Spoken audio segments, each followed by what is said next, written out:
네, 안녕하세요. 반갑습니다. 네, 반갑습니다. 네, 함께 고백합니다. 나는 전능하신 하나님, 천지의 창조주를 믿습니다. 나는 그 유일하신 아들, 우리 주 예수 그리스도를 믿습니다. 그는 성령으로 잉태되어 동정녀 마리아에게서 나시고 본디오 빌라도에게 고난을 받아 십자가에 못 박혀 죽으시고 장사된 지 사흘 만에 죽은 자 가운데서 다시 살아나셨으며 하늘에 오르시어 전능하신 아버지 하나님 우편에 앉아 계시다가 거기로부터 살아있는 자와 죽은 자를 심판하러 오십니다. 나는 성령을 믿으며 거룩한 공교회와 성도의 교제와 죄를 용서받는 것과 몸의 부활과 영생을 믿습니다. 아멘, 아멘. 함께 찬양합니다.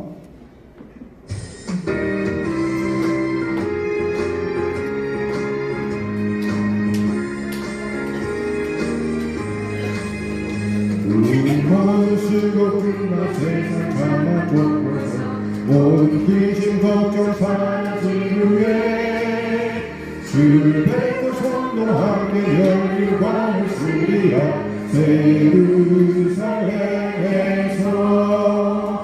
성도들이 함께 올리고 노래하리라. 새 예루살렘 호산나를 높이 불러 왕이 맞으리. 새 예루살렘에서 나는 네 외로워도 주님 나를 붙들리. 시험 환난 근심 걱정 없으며 주를 믿고 따라가면 그의 뜻을 알리라. 새 예루살렘에서 성도들이 함께 올 때 기뻐 노래하리라. 새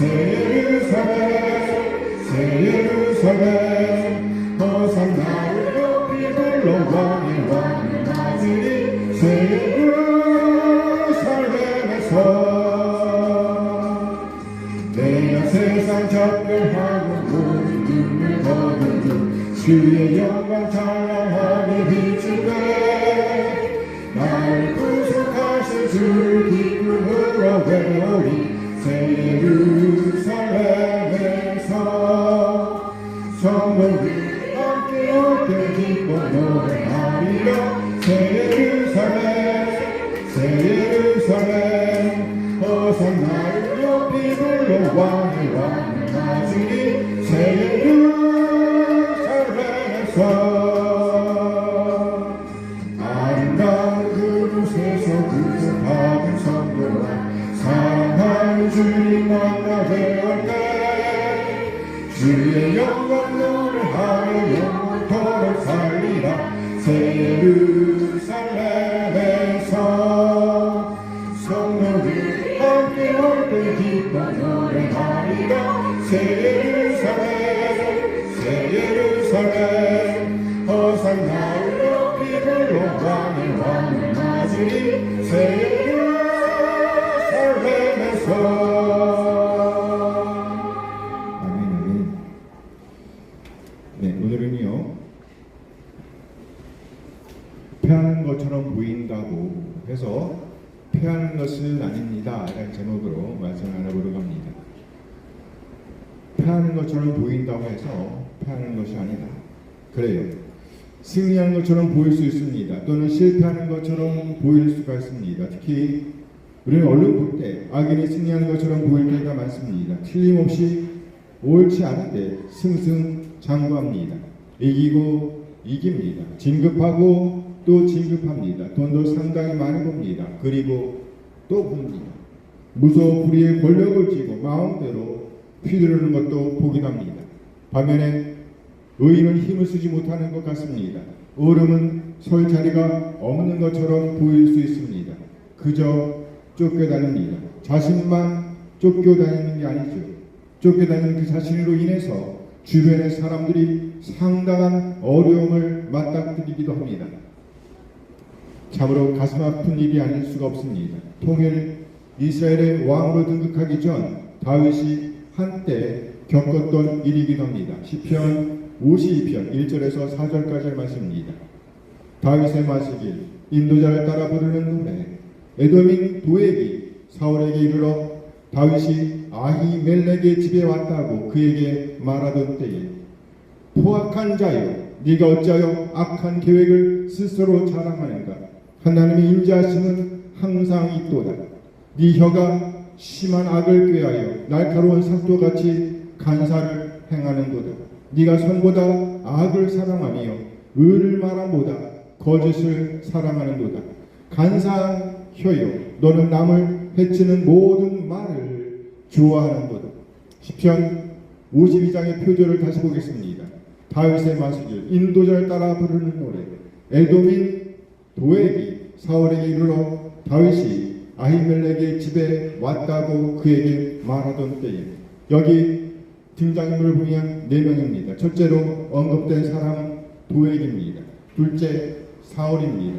셋째 다윗이에요. 그리고 넷째 아히멜렉입니다. 여기 아히멜렉은 당시 제사장이었습니다.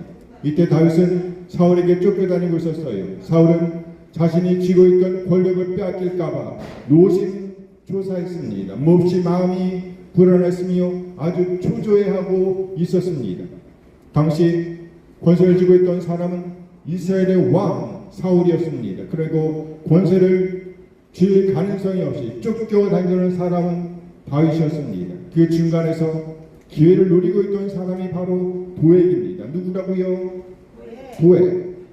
오늘 성경은 도액에 대해서 아주 자세하게 표현해주고 있습니다. 첫째, 그는 포악한 자였습니다. 1절 말씀이에요.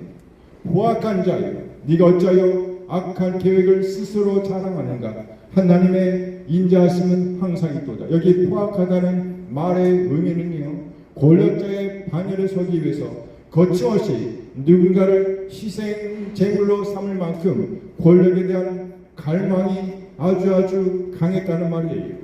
그는 권력자의 자리에 오르기 위해서 악한 계획을 세웠습니다. 그리고 주저하지 않고 그 악한 계획을 이루려고 했던 사람입니다. 그리고 도액, 그는요 심한 악을 꾀하던 사람이었답니다. 간사를 행하던 사람이었답니다.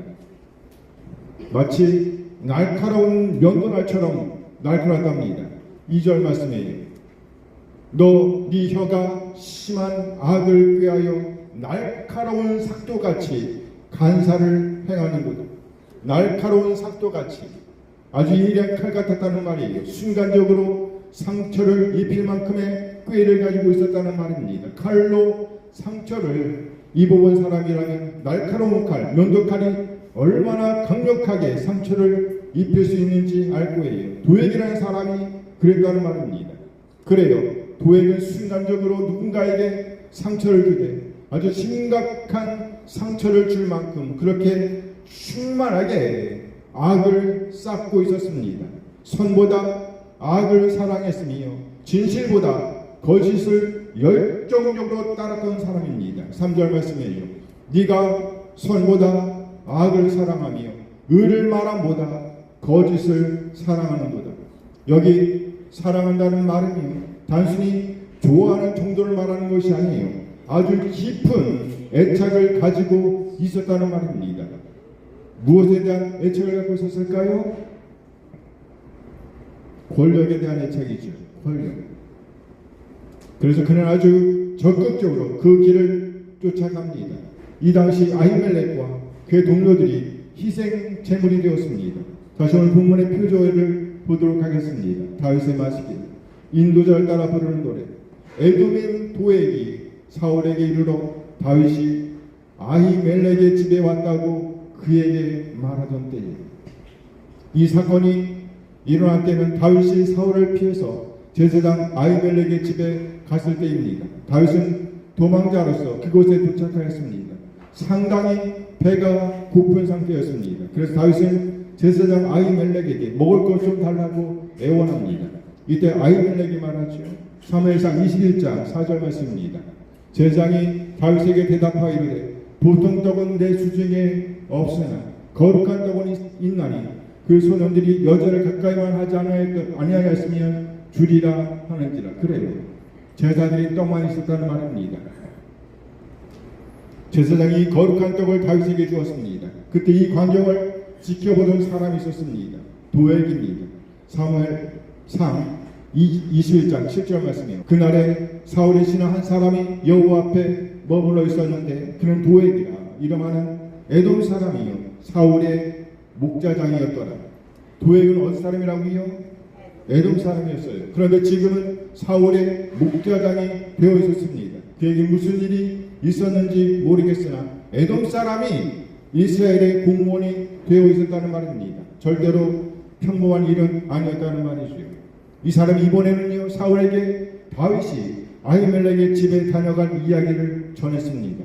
모두 잠잠하고 있던 터에 도액이 사울 앞에 나서서 말을 던집니다. 사무엘상 22장 9절 말씀이에요. 그때 에돔 사람 도액이 사울의 신하 중에 섰더니 대답하여 이르되 이새의 아들이 노베 와서 아히두베의 아들 아히멜렉에게 이른 것을 내가 보았는데 이 말을 듣고 사울은 아히멜렉을 신문합니다. 그리고 신하들에게 그와 그에게 속한 사람들을 죽이라고 했습니다. 그러나 그 사람들은 그것을 꺼려하였어요. 이때 나서서 사울의 명을 따라 85명이나 되는 제사장을 죽인 사람이 바로 누구요? 도액입니다. 사무엘상 22장 18절 말씀이에요. 왕이 도액에게 이르되 너는 돌아가서 제사장들을 죽이라 하매 에돔 사람 도액이 돌아가서 제사장들을 쳐서 그날에 세마포 에봇 입은 자 85명을 죽였고 세마포 에봇을 입은 자 곧 제사장 85명을 죽였다는 말이에요. 그것뿐만이 아니었습니다. 사무엘상 22장 19절 말씀 부분입니다. 제사장들의 성읍 노베 남녀와 아이들과 젖 먹는 자들과 소와 나귀와 양을 뭐 했다고요? 네. 도액. 그는 권력의 눈이 멀어서 이런 일을 서슴지 않고 행했다는 말입니다. 그야말로 포악한 자였다는 거예요. 날카로운 면도칼보다 더 날카로운 살상을 저지른 사람이었다는 말입니다. 마치 악이 승리하는 것처럼 보였습니다. 하나님의 사람, 하나님을 따르던 사람 모두가 다 죽어나갈 것 같았습니다. 그런데 오늘 본문에서 보니까 다윗이 고백하기를요 하나님의 인자하심이 항상 있다고 고백하고 있습니다. 시편 52편 1절 말씀이에요. 포악한 자여 네가 어찌하여 악한 계획을 스스로 자랑하는가. 하나님의 인자하심은 항상 있도다. 그래요. 하나님의 인자하심이 항상 있답니다. 이는 하나님께서 언약에 기초하여 이스라엘을 지키시고 보호하시고 그리고 마침내 영원까지 인도하신다는 말씀입니다.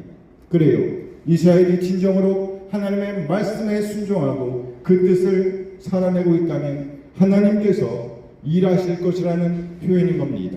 그러니까 지금은 도액이 이겨서 권력자의 자리에 이르는 것처럼 보이지만 절대로 그렇게 될 수는 없다는 말이에요. 왜요?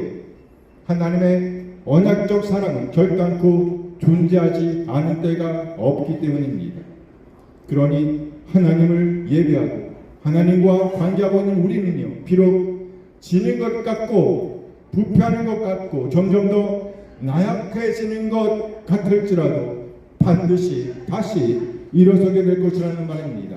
굳건하게 서서 우뚝 서서 하나님의 나라에 이르게 될 것이라는 말이에요. 아멘 아멘. 그러니 우리 모두 하나님의 헤세드 사랑을 믿고 흔들리지도 말고 하나님의 말씀, 하나님의 언약에 충실한 오늘을 살아내게 되기를 소원합니다. 아멘 아멘.